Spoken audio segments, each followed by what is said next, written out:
I don't particularly like episodes of Arthur that focus on baby Kate and Pal. I've mentioned this before. I can see the appeal for some people, but for me personally, it's not my favourite narrative style. That being said, I actually didn't mind baby Kate in the Imaginary Mystery. This is the fifth episode of the 11th season, and it actually starts off with an introduction to Visita's imaginary friend, which I thought was pretty cool because up until this point, if I remember correctly, every imaginary friend has been Nadine. We don't see anybody else's imaginary friend, even though of course there are a lot of children DW's age who might well have imaginary friends. And Visita's imaginary friend, who I won't go into any detail about because I think the design of her is brilliant, I think she's a really great character, I don't want to spoil it too much, but she's worried because she's meant to have a date with Nadine for tea, and she can't find Nadine anywhere.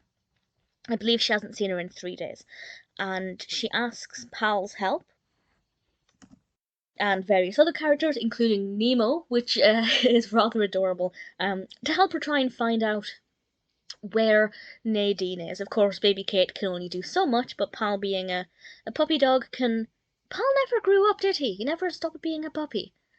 That's just occurred to me. But Pal is able to travel a much greater distance, as is Nemo, and the scene at the Tibble's house I loved. Their imaginary friend I thought was brilliant. Again, I won't explain it too much.